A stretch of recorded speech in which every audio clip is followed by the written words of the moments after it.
Buenas noches, iglesias en Honduras. ¿Qué tal están? Es un gusto nuevamente estar con ustedes en este miércoles de enseñanza. Ya pasamos ya más de la mitad del año prácticamente. Buenas noches, papá, ¿cómo estás? Buenas noches, hijo, y buenas noches a todas las iglesias en Honduras, Tegucigalpa, Comayagua, San Pedro Sula. Bienvenidos nuevamente a este miércoles de enseñanza. Sí, y muchas gracias de veras porque se conectan, porque se mantienen fieles, porque siguen amando a Dios y queriendo aprender más, pues, porque la verdad hemos tratado de ir desarrollando una serie de temas que tienen cierto grado de complejidad por momentos, o de una profundidad que hemos tratado de hacerlo dinámico a través de conversaciones con invitados especiales, pero sí, creo que ha sido bien especial como Dios nos ha bendecido. ¿Verdad, papá? Claro que sí. Y el tema de hoy también es fabuloso, es la justificación, que es un tema que no todo el tiempo lo tratamos dentro de la iglesia, y tenemos una pequeña introducción que Eduardo se la va a hacer en este momento. Sí, si ustedes recuerdan, cuando arrancamos el año en enero, yo les compartía, y yo sé, ahorita tal vez me ayuda Mariela, compartiendo ahí un diagramita que les compartí en enero, acerca de la sana doctrina. Lo que hablábamos era la sana doctrina, y hablábamos de hablar de doctrinas importantes. Aprendimos que la doctrina es una enseñanza, entonces la sana enseñanza, podríamos decir.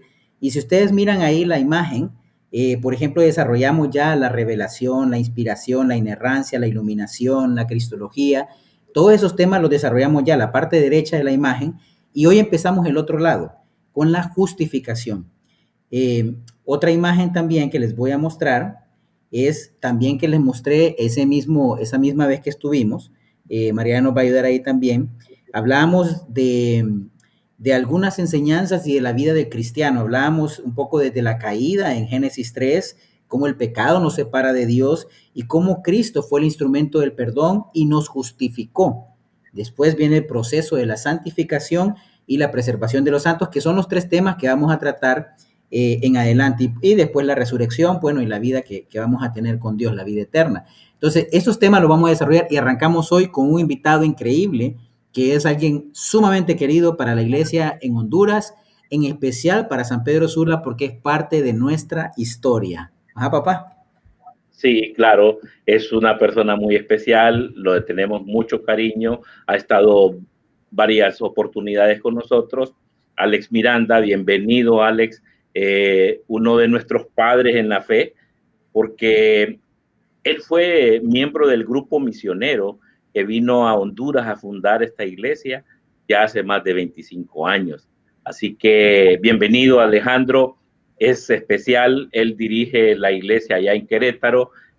Siempre es un placer poder estar contigo, Alejandro. Un gusto, Alejandro. Gracias, gracias por esta bienvenida. Qué alegría poder estar con ustedes, hermanos de las iglesias en Honduras. Este es un tema, la justificación es un tema realmente difícil a veces teológicamente, pero es tan sencillo, ¿no?, de vivirlo en nuestra vida. Como decían los conquistadores, nos hemos metido en Honduras en los temas teológicos, pero es un privilegio, me siento honrado, me siento muy agradecido, muy feliz de poder estar conectado con ustedes, amados hermanos, que son tan queridos, tan amados, y que son una alegría y un gozo en nuestro corazón cada vez que pensamos y recibimos noticias de ustedes. Pero es increíble este plan de enseñanza, ¿verdad?, que han estado desarrollando Eduardo, Caballero, Aroni. Un fuerte abrazo a ustedes también. Gracias por su trabajo. Excelente trabajo, hermanos. Muchas gracias. No, gracias a vos por acudir al llamado. Nosotros, de veras, las iglesias en Honduras somos bendecidos. Siempre encontramos esa buena voluntad de muchos hermanos que sirven. Y bueno, en el caso tuyo, Alex, pues sos parte de nuestra historia, pues, y nos sentimos felices de tener uno de nuestros padres, ¿no? Unos de nuestros papás en la fe también, que sí están pendientes también de pues sus hijitos espirituales que somos nosotros. Entonces vamos a hacer una oración para que sea el Señor quien se quede en control de todo. Acompáñame a orar, por favor. Bendito Señor y Dios, buenas noches, muchas gracias, mi Dios, por cada uno de mis hermanos que se ha conectado, Señor, para poder estar y aprender más de tu palabra, Señor. Queremos, Padre, que ellos puedan tener de primera mano, Padre, temas profundos a través de estas conversaciones espirituales que queremos hacer con nuestros invitados. Padre mío, bendice mucho, Señor, la vida de cada discípulo en las iglesias en Honduras, que puedan mantenerse firmes, mantenerse fieles cada día de sus vidas, mi Dios. Aún usa este momento, Señor, para que sea una contribución fuerte para sus vidas, para usar la vida de Alex Miranda, que lo queremos mucho. Gracias por su corazón, por su disposición que ha tenido, Padre, por muchísimos años, Señor, para esta iglesia, y hoy todavía continúa, Padre, pues dándonos enseñanza, Padre, en este momento, Señor. Usa a mi papá, usa mi vida también, el Espíritu Santo que has puesto en todos nosotros para que Él sea, Señor, quien dirige este tiempo, Señor.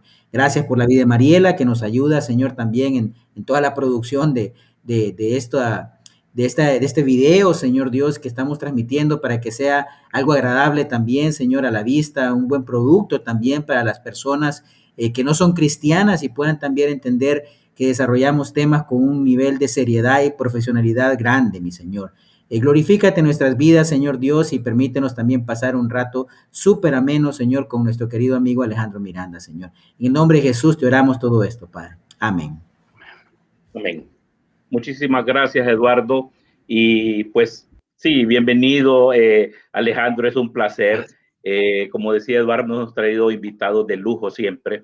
Y muchísimas gracias por tu disposición. Sabemos que tienes responsabilidades también en tu iglesia, pero estás para este pedacito de tierra que dejaste aquí en Honduras, amigos, compañeros y muchos hermanos que te tienen mucho aprecio. Pero vamos a entrar en detalle. Explícanos qué es esto de la doctrina de la justificación y cómo un entendimiento correcto de esta doctrina influye en la vida de un creyente. Amén. Muy bien. Quisiera iniciar con esta imagen. Sé que no me veo. Es la imagen de una corte donde se defiende la ley, donde se ha establecido qué son las leyes que rigen la vida de una nación.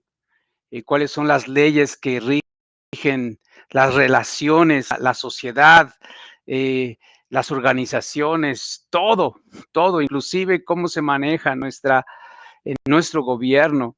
Una corte viene entonces a defender la ley, y es algo que vamos a hablar en este tiempo, ¿verdad? Hablar acerca de algo que quizás en nuestra mente, en nuestro corazón, no podemos entender del todo. Agradezco mucho a Dios, ¿verdad? Que nuestra iglesia está siguiendo ese proceso de crecimiento espiritual. La Biblia en la segunda de Pedro, capítulo 1, en el verso 5, dice, por eso esfuércense por añadir a su fe virtud, a su virtud entendimiento, al entendimiento dominio propio, al dominio propio constancia, a la constancia devoción a Dios, a la devoción a Dios afecto fraternal, y al afecto fraternal amor, porque si estas cualidades abundan en ustedes, los harán crecer en el conocimiento de nuestro Señor Jesucristo y evitarán ser inútiles e improductivos.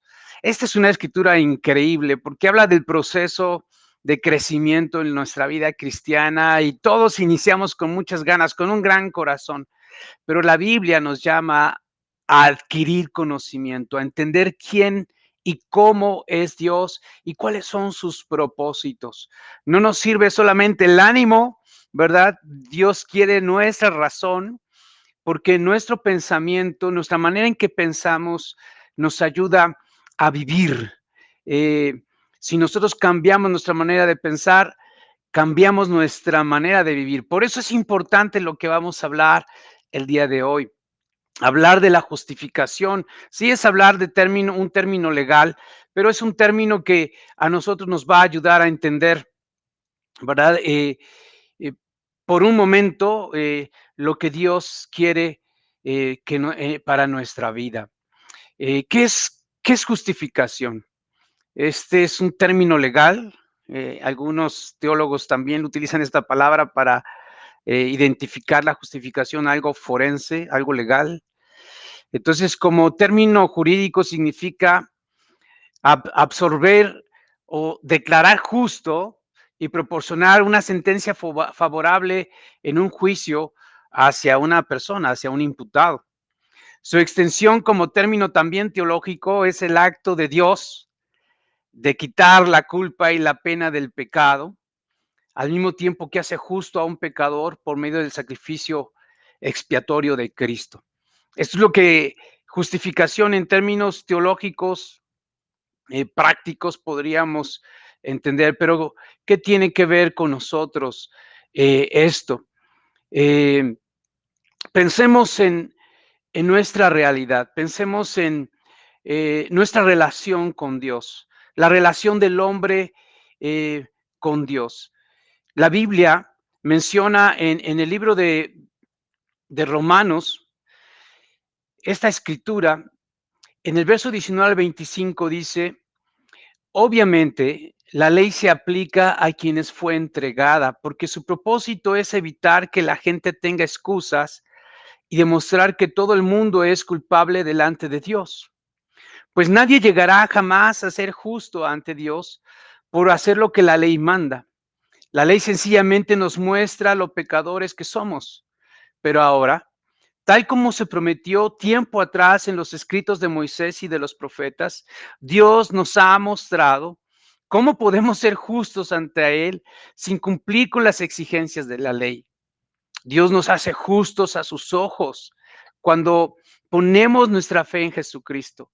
Y eso es verdad para todo el que cree, sea quien fuere, pues todos hemos pecado. Nadie puede alcanzar la meta gloriosa establecida por Dios. Sin embargo, con una bondad que no merecemos, Dios nos declara justos por medio de Cristo Jesús, quien nos liberó del castigo de nuestros pecados. Pues Dios ofreció a Jesús como el sacrificio por el pecado. Las personas son declaradas justas a los ojos de Dios cuando creen que Jesús sacrificó su vida al derramar su sangre. Ese sacrificio muestra que Dios actuó con justicia cuando se contuvo y no castigó a los que pecaron en el pasado. Esta escritura hace referencia a algo que pasó en la historia. El hombre vivía en comunión con Dios. El hombre caminaba con Dios, tenía una relación íntima con Él. Y llega a pasar algo en la vida del hombre que rompe esta relación. Adán tenía una ley de parte de Dios, un mandato impuesto por Dios, cuando le dijo que no debería de comer libremente del fruto. Él le dijo, come libremente del fruto de cualquier árbol que tú ves en este huerto, excepto del árbol del conocimiento del bien y del mal. Si comes de su fruto, sin duda morirás. Estas palabras se las habló Dios a Adán en Génesis 2:16 al 17. Al pecar Adán y Eva, este acto rompió con una relación que tenían con Dios. Empezaron a perder la dirección, influencia de Dios, y empezaron a cometer errores, a hacer las cosas de una manera en las que ellos no entendían y se hacían daño a sí mismos. La definición de pecado es errar en el blanco. Y ellos empezaron a hacer las cosas de una manera en que erraban. Y no solamente el resultado del pecado, como lo vemos en sus vidas, fue un sufrimiento físico, sino también un sufrimiento moral.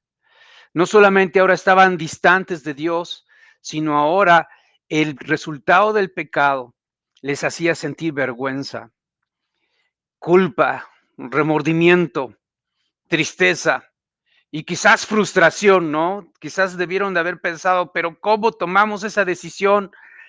Y estos sentimientos son reales en la vida del hombre, no solamente en Adán, sino en toda la vida de los hombres que han pisado esta tierra.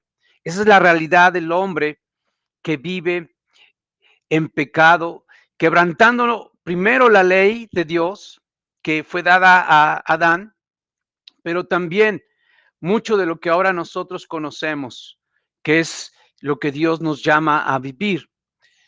Aquí es donde la justificación entra, ¿no?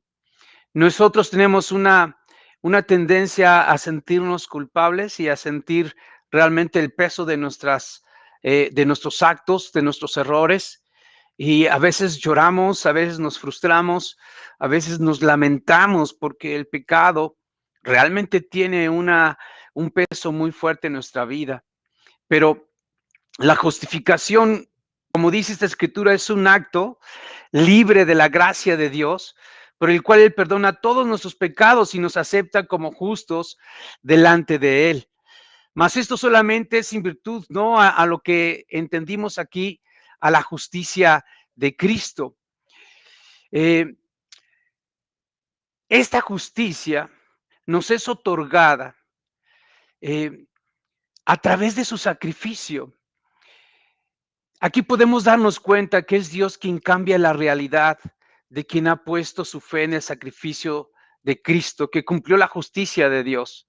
La justificación, entonces, tiene como idea que se ha realizado una justicia y se le ha dado su merecido a quien ha sido objeto, ¿no?, de esta imputación de culpa. Jesucristo recibió su merecido por nosotros en la cruz, y esto es algo increíble. ¿Cómo nosotros podemos entender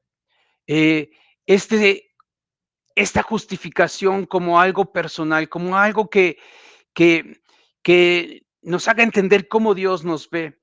A veces tenemos un problema, ¿no? Porque no nos vemos justos delante de Dios, porque nuestro actuar no es perfecto. Así que sentimos que al pecar nosotros estamos alejándonos de Dios, y otra vez pensamos que estamos apartados y que nada tenemos que ver con Dios. Pero lo que hizo Jesús en la cruz logró una justificación hacia nuestra vida. Dios nos ve como justos. Este es el punto, ¿no? Dios nos hizo justos en el momento que creímos y nos libra del castigo que nosotros merecíamos. Entonces, Dios ya no ve al creyente, es decir, a ti, mi hermano, como pecador, sino como justo, porque se ha hecho justicia. Si Dios te mira como justo hoy, porque creíste y por tu fe, ¿verdad? Tú eh, fuiste beneficiado por esta justificación. Mira lo que dice Primera de Corintios 6:11. Dice, y eso eran algunos de ustedes, pero ya han sido lavados, ya han sido santificados, ya han sido justificados en el nombre del Señor Jesucristo por el Espíritu de Dios. Esto es algo que nosotros debemos de apreciar. ¿Por qué? Por la manera en que nosotros nos miramos, la manera en que nos sentimos, debemos de reconocer que no es cómo nos sentimos nosotros, sino cómo Dios nos ve. Dios nos ve como personas justas.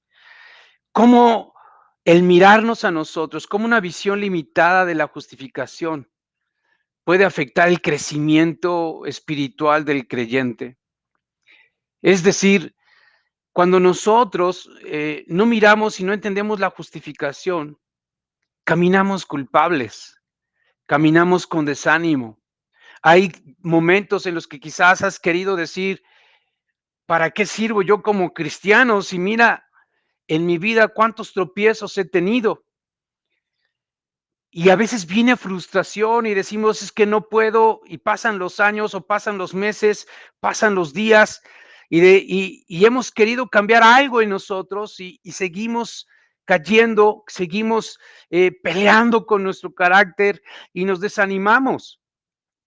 Tenemos un grave problema cuando no entendemos la justificación, porque sí, descubrimos que al salir del bautismo no fuimos perfectos, no saltamos del agua y nos convertimos en santos, sino entramos en un proceso que van a explicarlo después, ¿no? Este proceso de irnos pareciendo más a Jesús, creciendo en semejanza a Él, en la santificación. Pero es importante entender esto, porque cuando nosotros iniciamos este camino de santificación, debemos de entender que no son nuestros buenos actos, nuestra manera buena de estar viviendo la que nos justifica ante Dios, porque Dios ya nos justificó. Estamos actuando en consecuencia de que nuestra vida cambió en un momento. Estamos agradecidos y queremos servir y queremos honrar a nuestro Dios. Es importante esto porque para nosotros, cuando pasan los momentos, si cada vez que llegamos, imagínate, si cada vez que llegamos a pecar, pensaras que no estás justificado, entonces estarías creyendo que el hecho de que son tus obras las que te merecen tu salvación. Y por eso es que tenemos tanta inseguridad, y por eso es que hay tanto conflicto. Pero el que haya pagado Jesús en la cruz siempre nos tiene que recordar a nosotros que somos justificados por ello. Hay un hombre, un teólogo que se llama Faulker, y expresa esta idea de esta manera. Dice, una de las paradojas más reales del cristianismo es que a menos que se observe una vida justa, no hay justificación. Aunque la justificación misma es solo por amor de Cristo y únicamente por fe. La justificación es un estado más que un carácter y lleva el sello de un concepto legal más que el de uno ético. Es decir, el estado en el que tú estés ahorita, quizás por lo que has vivido, no implica que no estés justificado, ya lo fuiste, pero este es el carácter legal, ¿no? Dios ya pagó y ahí tiene su garantía para decir, ¿no? Que tú estás justificado. Esto es increíble. Por esa razón nos tenemos que animar en nuestro corazón a seguir viviendo, ¿no? Agradecidos con Dios. Y esto es quizás una respuesta un poquito grandecita, ¿verdad? Lalo, pero ojalá y esto conteste tu pregunta. Excelente, me encantó, Alex, creo que hay varios puntos que me encantaron de lo que nos compartías.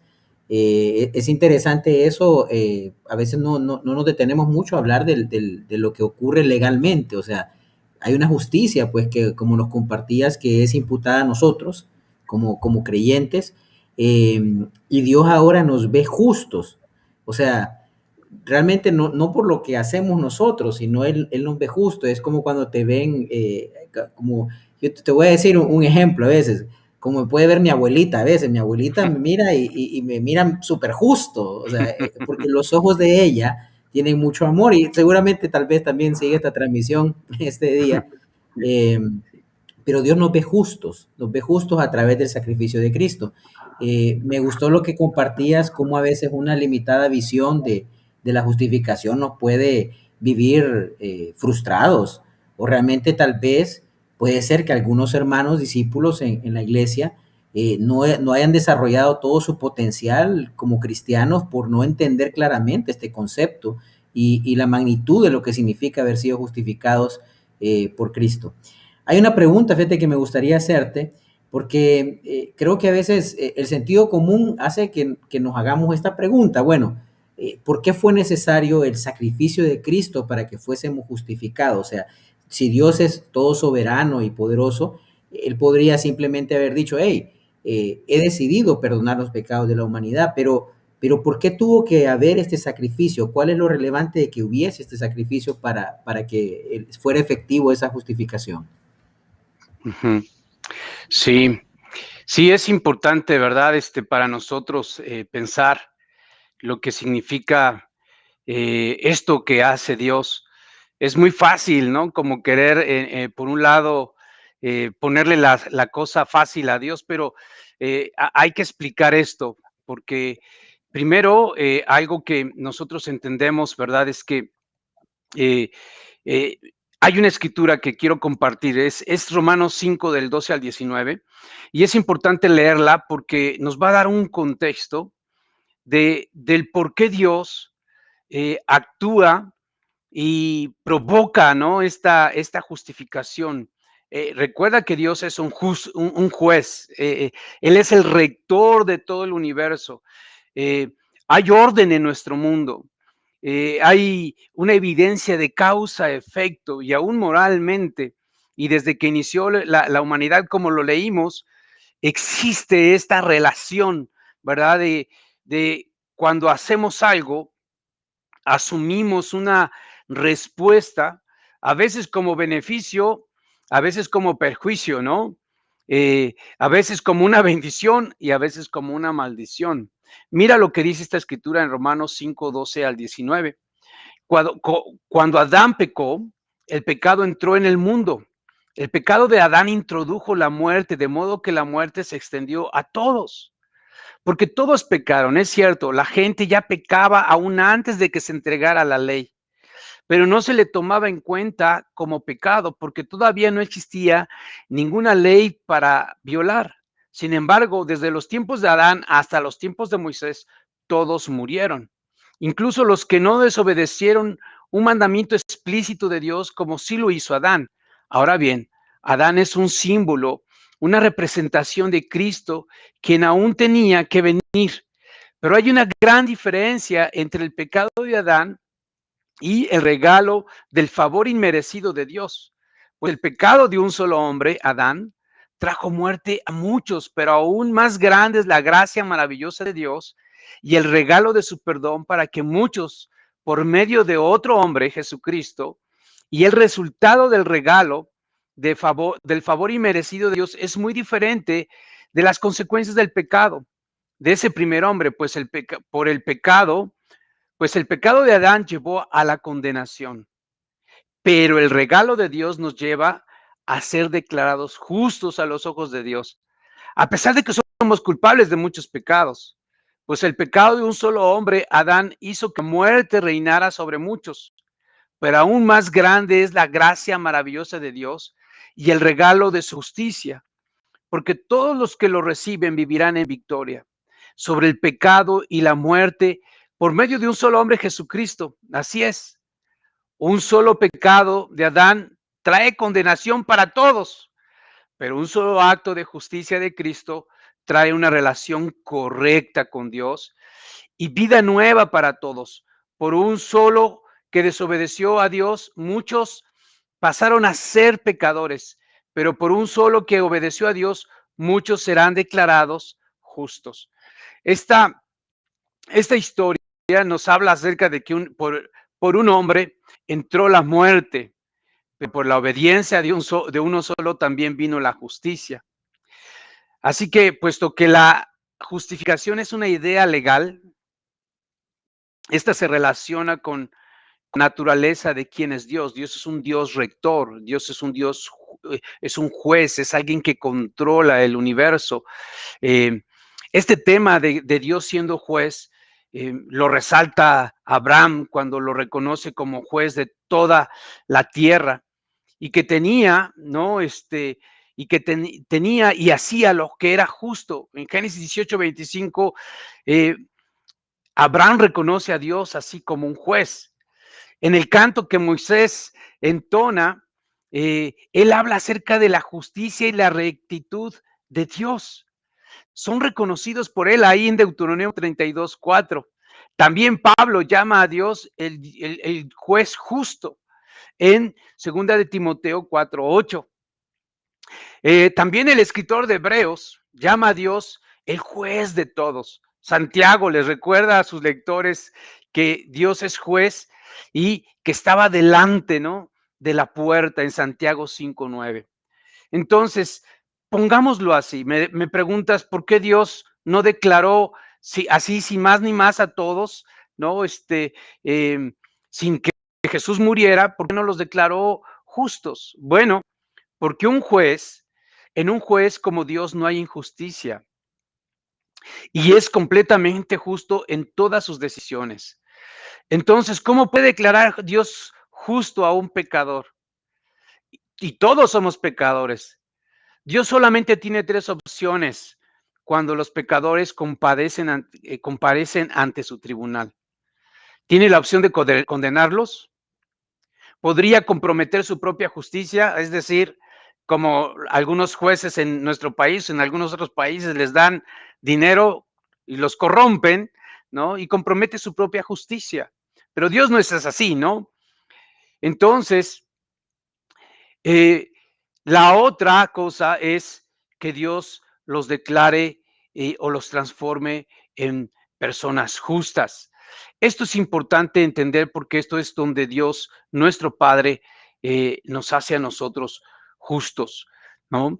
Él trata de justificar nuestra vida y Él lo logra, pero lo logra no con una justicia ficticia. Si Dios va a ejercer justicia, entonces no debe de ser una trampa, ¿no? Dios estableció que el hombre tenía que morir por su pecado. Esa es la ley de Dios. Entender esto a veces es difícil, pero déjame decirte, esta ley que Dios estableció, que se iba el hombre a separar de esa relación amorosa a causa del pecado, iba a morir espiritualmente, pero también aquí en la tierra el hombre era eterno, Adán era eterno, no dice la Biblia que iba a morir, era eterno, era semejante a Dios, pero resulta que el pecado lo llevó a que sus días terminaran aquí en la tierra, y eso es lo que dice la Escritura. Todos los demás también murieron. Sí, no solamente estaban separados de Dios, sufriendo esa distancia de Él, sino también en su propia vida llevaban la muerte. Es decir, todo el género humano caía bajo esta condenación del pecado, una lejanía de Dios. Entonces, ¿por qué Dios no actúa como lo quieren hacer aquí en la tierra? Porque Dios es un Dios recto, porque Dios es un Dios que sí hace justicia. ¿Y cómo la hizo? Entonces dijo, bueno, tiene que morir alguien que no ha pecado. Tiene que haber un cordero, tiene que haber un sacrificio, tiene que haber una remisión de pecados. En la misma ley dice que si no hay derramamiento de sangre, no hay remisión de pecados, no hay perdón de pecados. Así que Jesucristo viene y ejerce la justicia. En él se realiza la justicia de Dios, no en nuestra vida, gracias a Dios, sino en la vida de Jesús. Y él justifica de esta manera nuestra salvación, nuestra vida, nuestra unión con Dios. Creo que eso puede responder tu pregunta, Eduardo. Sí, fíjate que me encantó tu respuesta, la verdad lo veo claro, en sí es por cómo es Dios. Dios es justo, Dios es recto. Entonces, nosotros como pecadores merecemos el justo castigo y así es. Dios no podría actuar de otra forma porque iría en contra de lo que Él es. Y ahora sí es claro que es necesario ese sacrificio que es Cristo. Entonces, sumamente claro, excelente. Muchas gracias, Alejandro. Amén. Alejandro, hay una escritura que está en Santiago 2, del 21 al 24, que te la voy a leer, que dice de la siguiente manera: no fue justificado por las obras Abraham, nuestro padre, cuando ofreció a su hijo Isaac sobre el altar.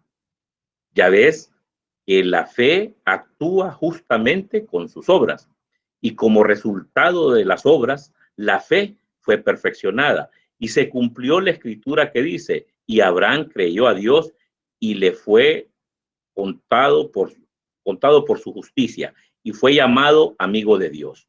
Ustedes ven que el hombre es justificado por las obras, no solo por la fe. Entonces, la pregunta es, ¿cómo armoniza este pasaje en el que Santiago dice que el hombre es justificado por obras, no solo por la fe, con la doctrina de la justificación? Muy bien.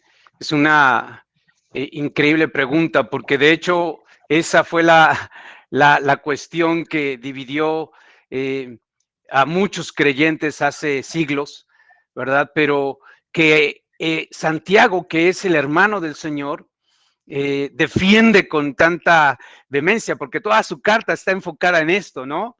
En esta escritura que tú nos compartes, hablando acerca de la evidencia de la fe en una persona. Vamos a explicar un poquito esto, ¿no? Porque el judío tenía una fijación, una tremenda deseo, ¿no? De cumplir la ley. Y hemos de reconocer que los fariseos, que eran los más celosos, tenían un deseo de corazón de querer estar bien con Dios, pero se aferraban en cumplir la ley. Pero ellos descubrieron, ¿no? La idea básica de los judíos era que el hombre podía ganarse el favor de Dios a través del cumplimiento de la ley.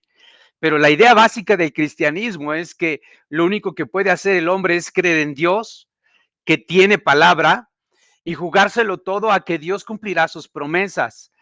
Esto es algo increíble porque eso fue lo que hizo Abraham.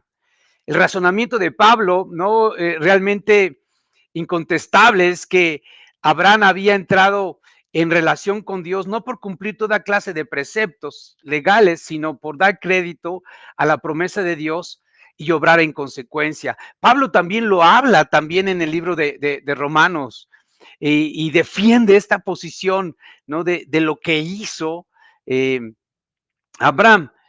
Entonces, algo que nosotros podemos entender, ¿verdad? Es que Santiago también enseña que una fe que obra, demuestra que ha pasado algo en la vida del creyente. Es decir, una fe que actúa, que demuestra en hechos, que, que se observa en una persona por cómo es, cómo habla, qué es lo que hace, qué es lo que da, qué es lo que sirve, ¿verdad? Esos hechos, esas obras demuestran que pasó algo en una persona. A esto se refiere Santiago.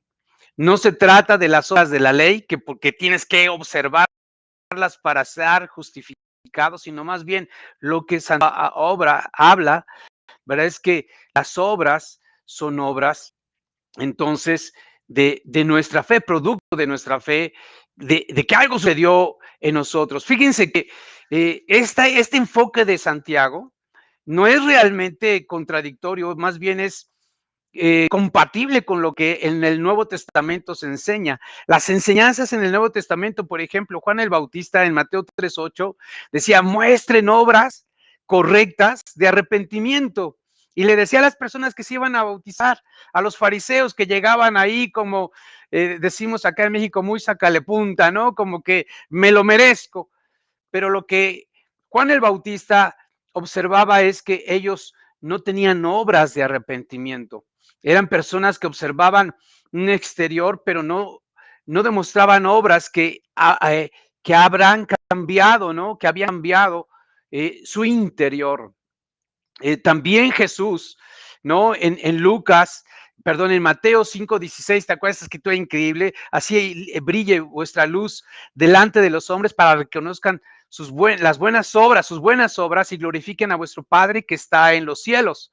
También Jesús en Mateo 15-21 habla y dice que por los frutos, por las obras, por el actuar, por el caminar, por el hablar de una persona, se iba a reconocer qué tipo de árbol era. Entonces, si estamos hablando, ¿verdad?, de que hay una contradicción en lo que enseña Santiago, no la hay. Más bien lo que Santiago está enfocándose es en otro aspecto de la fe, en una fe que nos cambió y como consecuencia, entonces tenemos este actuar, ¿no es cierto? Algo que también nosotros necesitamos reconocer en nuestra vida, ¿verdad? Es acerca de el énfasis que el mismo Pablo también, él tiene en el libro, en sus cartas paulinas, ¿no? Pablo en el libro de Romanos dice la escritura que eh, Dios pagará a cada uno de acuerdo a sus obras.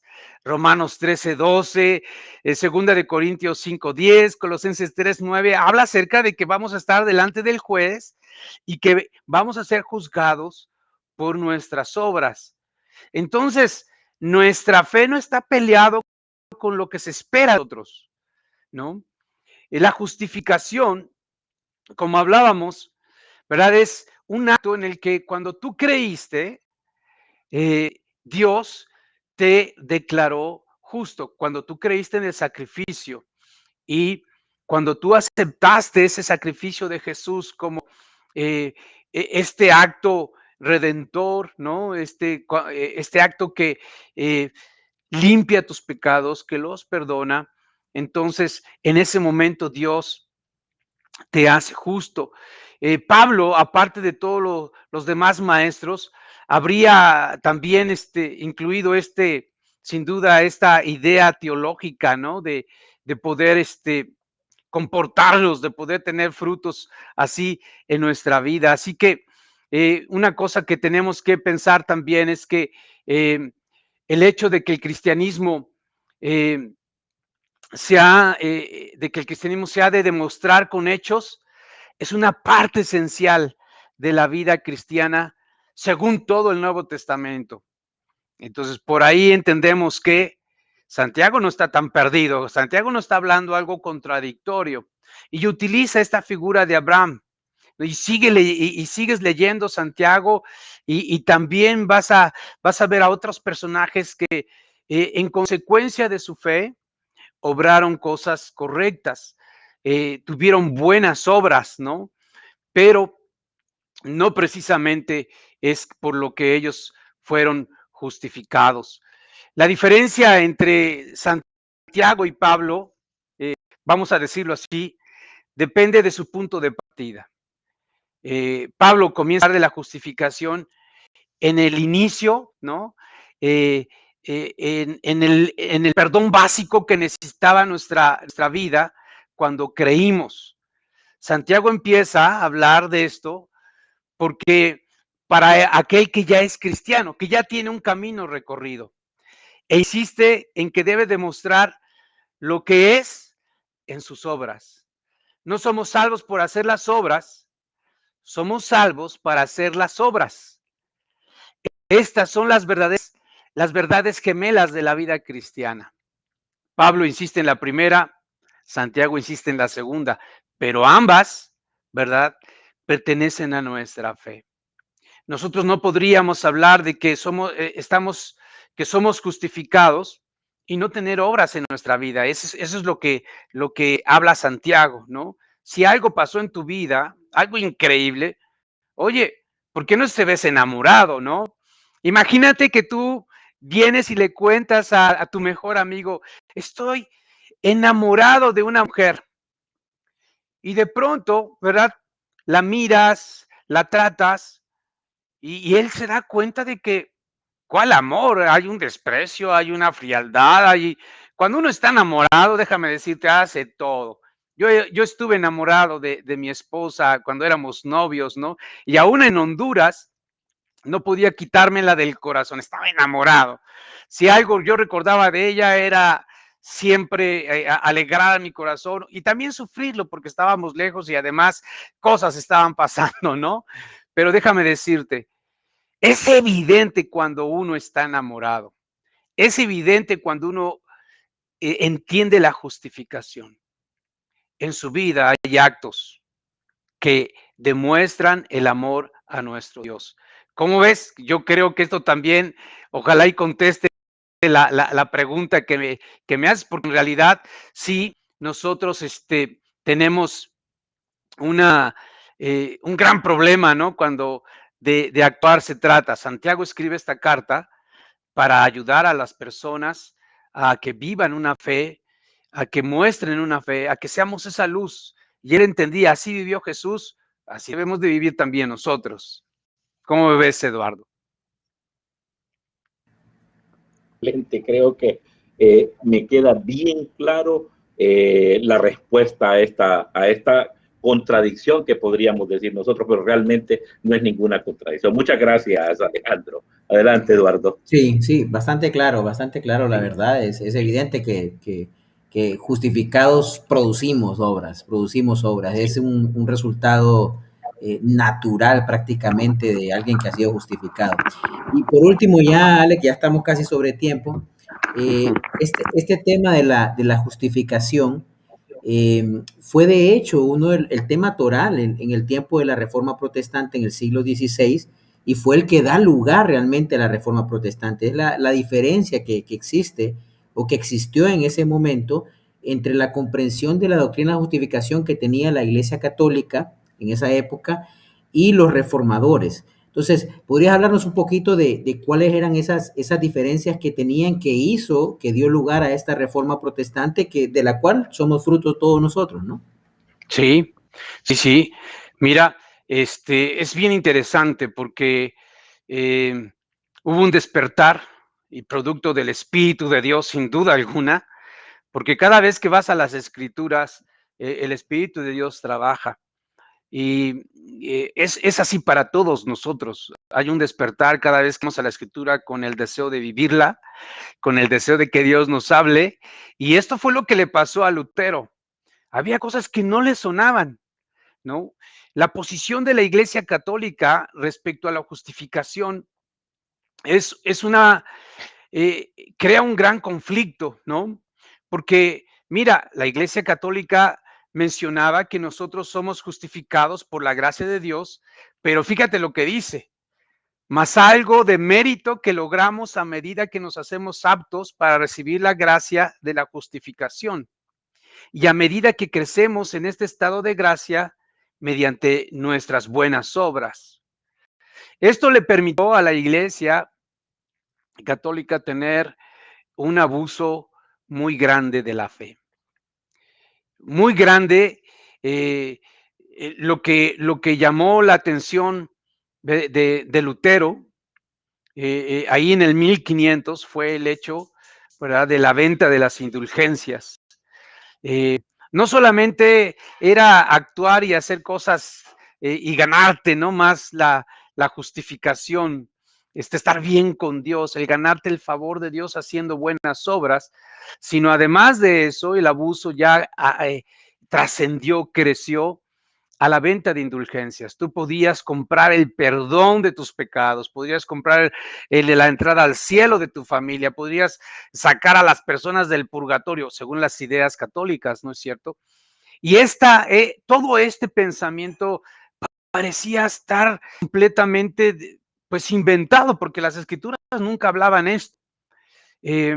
Así que despierta Lutero y junto con un grupo de reformadores iniciaron un camino en el que tuvieron diálogos, ¿no? Pero ellos defendieron algo que los reformadores defendieron, que le llamaron las 5 solas. Esto quiere decir que 5 cosas que eran el pilar de la fe y que contradecían a toda la práctica de la religión de ese momento, de la religión católica. Y una de ellas, pues tiene que ver con lo que está hablando el día de hoy, ¿no? No solamente era solo la escritura, solo por medio de la escritura. Tú sabes que la Iglesia Católica dice que, bueno, también la tradición de los papas, también todos estos escritos de ellos son parte de nuestra fe. Pero resulta que mucho de lo que se escribe en los papas es una contradicción con las escrituras. Por eso es que Lutero se levanta a hablar en contra de esto, ¿no? Solo por medio de la escritura, sola fide, solo por la fe, Dios salva. Y este es el punto de nosotros, ¿no? De la justificación, solo por la fe. Realmente, lo que dice Pablo es muy poderoso, lo defiende perfectamente como lo hemos leído en el libro de Romanos. Nosotros hemos creído y por esa razón Dios nos justifica. Y es un acto legal que va a mantener siempre delante de Él Cristo, nuestro abogado. Él es nuestro fiel abogado, dice la Biblia que está Él ahí, ¿no? Al lado de Dios, intercediendo por nosotros en el momento de la necesidad. Cuando nosotros sentimos que nuestra vida se ha alejado de Dios, que hemos cometido algo, Juan también apela a que nosotros confesemos nuestros pecados, porque abogado justo tenemos delante de Dios, nuestro Padre, Cristo el justo, ¿no? Así que debemos de tener en nosotros esta convicción de que solo la fe nos salva. Dice los protestantes, los reformadores también hablaban de solo gratia, que solo por la gracia, solo Cristo, a través de Cristo, nuestra salvación es dada. Y solideo gloria, la gloria solo para Dios. Déjame decirte que estas 5 expresiones, estas creencias fundamentales que los reformadores entendían como pilares esenciales para la vida práctica cristiana, todas y cada una de las solas rechazaban o se oponían explícitamente a las prácticas y doctrinas extendidas a comienzo del siglo XVI en la cristiandad de aquellos lugares y que los reformadores criticaban, ¿no?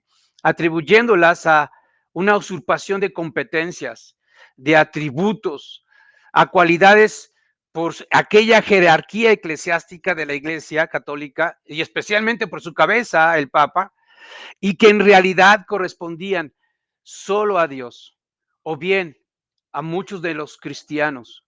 Déjame decirte entonces, este fue el punto de partida para que regresáramos a nuestra fe, para que camináramos, ¿verdad?, con esa confianza en que Dios nos justifica y que podemos entender que no depende de nuestras obras, no que Dios nos justifique, sino el sacrificio de Jesús ha sido justo, lo que Dios ha utilizado para quitarnos la culpa, ¿no? Para justificarnos, para hacernos justos delante de sus ojos. ¿Cómo ves? Muy bien, muy bien. Me queda claro, fíjate, Alex. Y es cierto, y en el tiempo también, o sea, la Iglesia Católica actual ha hecho cambios y ha ido aceptando también cosas que eran pensamiento de los reformadores. Ha tenido que ir aceptando también, volver a las escrituras en mucha de la línea de pensamiento que en su momento fue una revolución, ¿va? Pero muy claro, había una diferencia clara. Y pues ahí están nuestros pilares también con los que nosotros hemos desarrollado nuestra justificación. Entonces, te agradezco, te dejo con mi papá nada más, creo que ya estamos en el cierre, ¿verdad? Sí, muchísimas gracias, Alejandro. Tu reflexión final y tu despedida. Como decía Eduardo, ¿cómo ha transformado tu vida la comprensión de esta doctrina de la justificación? Y muchísimas gracias de antemano porque ha sido buenísima este tiempo que hemos compartido. Amén. Sí, para mí ha sido interesante porque yo tenía un contexto, yo venía de una iglesia evangélica desde los 10 a los 23 años. Así que desarrollé una conducta en mi corazón, podría decir, culposa. Eh, y con ello puedo afirmar que al sentirme así mi vida no era plena, no era feliz, porque yo tenía una visión de Dios como un Dios que me va a castigar, como un Dios que está enojado conmigo. Todo el tiempo estaba lleno de miedo, ¿verdad? De lo que Dios podría hacer. Y en vez de enfocarme en cosas positivas, en vez de enfocarme en cosas que me construyeran mi fe, mi enfoque era negativo. Mi enfoque no era de vivir con gozo, sino vivir con culpa.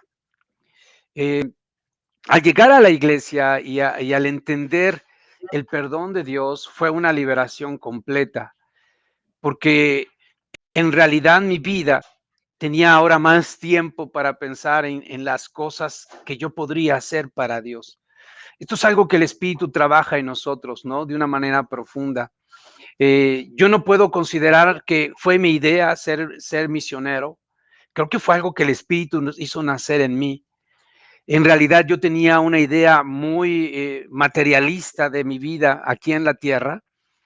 Había acabado mi carrera y tenía mi horizonte profesional, lo tenía muy bien claro, pero pensar en servir a Dios no era algo para mi vida. Piénsalo, vivía culposo, vivía con miedo, vivía aterrado de Dios, vivía no amándolo, no vivía inspirado, queriéndolo servir. Pero cuando Dios me demuestra y entiendo la justificación en mi vida, cosas diferentes pasan, porque ahora siento un gozo, siento una alegría, siento un perdón verdadero.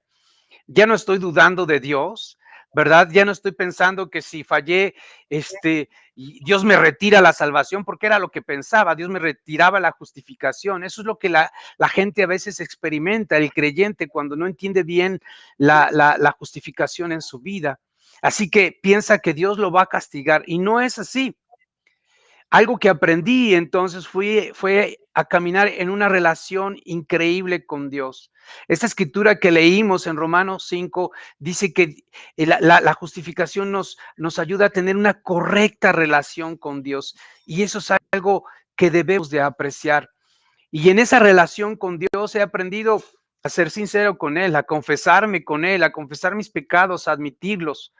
Cuando en la iglesia tuvimos un momento, porque nuestra iglesia ha tenido sus momentos de doctrina en cuanto a la cultura del desempeño, ¿no? Contra la gracia de Dios, que es otro tema.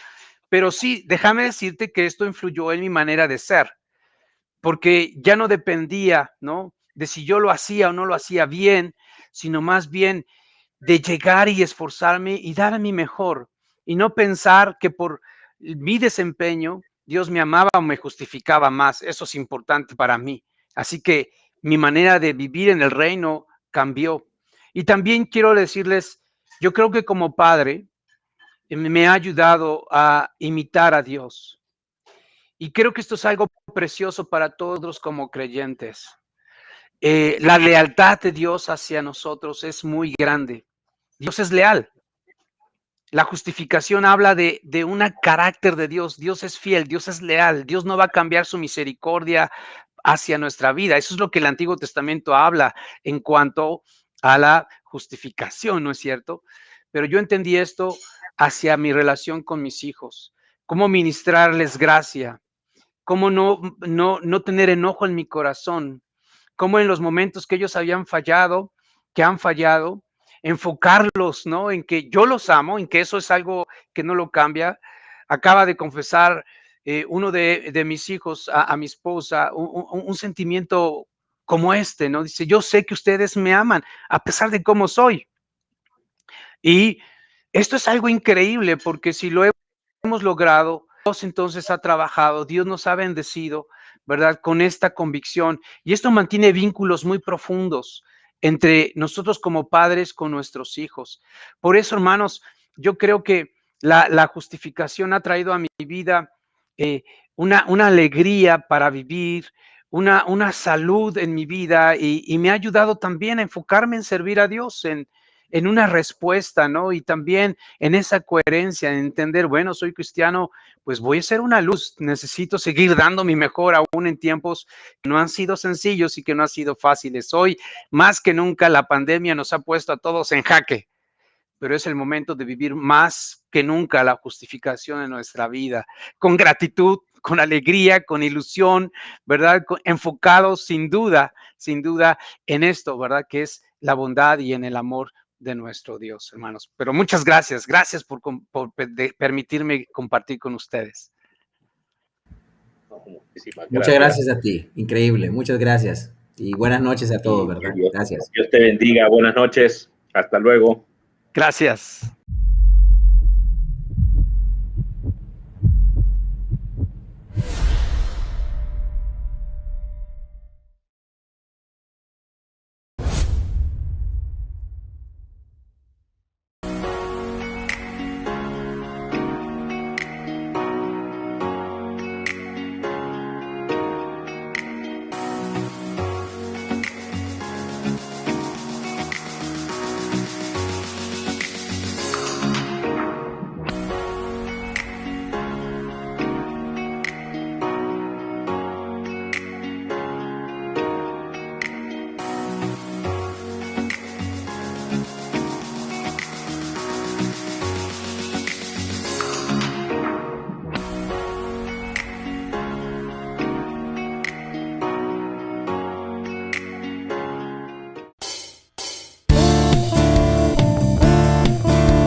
Shining